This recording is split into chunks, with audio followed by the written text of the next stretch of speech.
আল্লাহ পাক তৌফিক দান করুন। ইনশাআল্লাহ আজকের লেকচার যাদের কানে যাবে, আমরা যদি না খেয়েও মরে যাই, আল্লাহ পাক না খেয়ে মারবেন না ইনশাআল্লাহ। রিজিক আছে, খাবো ইনশাআল্লাহ। কিন্তু হয়তো বা অভাব হবে, টাকা পয়সা একটু কম হতে পারে, অন্যের 10 তলা ফ্ল্যাট হবে, আমার হবে না। ঠিক আছে, অন্যের এত বিঘা বিঘা জমি আমার হয়তো হবে না, কিন্তু ইনশাআল্লাহ তাআলা এই যে দুনিয়ার মুসাফিরের জীবনটা, এটা মুসাফিরের জীবন না, মুসাফিরের জীবনটা কেটেই যাবে ইনশাআল্লাহ, থাকবে না, যে কোনো ভাবে হোক কেটে তো যাবেই ইনশাআল্লাহ। এই যে পরকালের জীবনটা একটা চেতনার শক্তি, জানেন?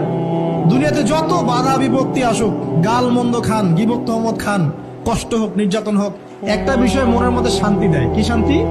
যে এই দুনিয়ার জীবনটা তো আর চিরস্থায়ী নয়, এটা তো আর সারা জীবন থাকবে না। ইনশাআল্লাহ এই অবস্থা আস্তে আস্তে পরিবর্তন হয়ে যাবে। ফাইন্না মাআল উসরি ইউসরা, পরকালে ইনশাআল্লাহ পাবো। দুনিয়াতে না পেলে কি হয়েছে, পরকালে পাবো ইনশাআল্লাহ। যুবক ভাই, এসব জেনা ছেড়ে দেন, আল্লাহ রাব্বুল আলামিন আপনার জন্য হুর রেখেছেন জান্নাত, ইনশাআল্লাহ পাবেন ইনশাআল্লাহ। এটা ছেড়ে দেন, সুদ ছেড়ে দেন, আল্লাহ পাক আপনার জন্য হাউজে কাউসার রাখছে ইনশাআল্লাহ। ঠিক আছে, অন্যায় পাপ ছেড়ে দেন, আল্লাহ রাব্বুল আলামিন আপনার জন্য জান্নাত রেডি করে রাখছে ইনশাআল্লাহ। এই দুনিয়ার জীবনটা ধোঁকা, একটা ছোট্ট জীবন, পুরা ধোঁকা, কিচ্ছু নাই এর মধ্যে। আমার কথা শোনেন, এই দুনিয়ার জীবনে কিছুই নাই। চারপাশে অনেক কিছু মনে হবে, আপনার বাড়ি আছে, গাড়ি আছে, স্ট্যাটাস আছে, টাকা পয়সা, প্রতিপত্তি সব আছে।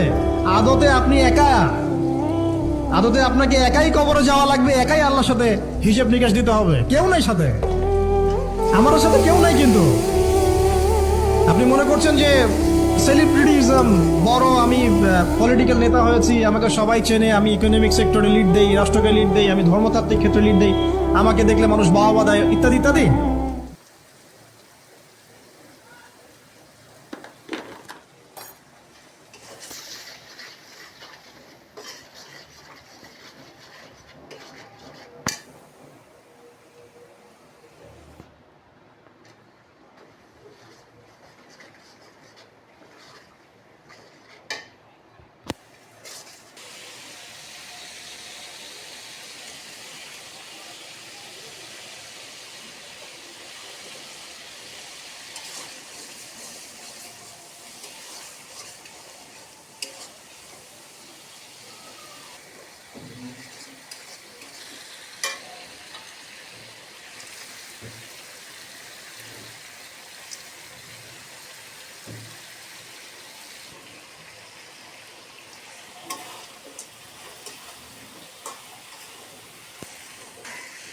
হারা দিবি না, অর্ধেক ভাঙিয়ে গেছে।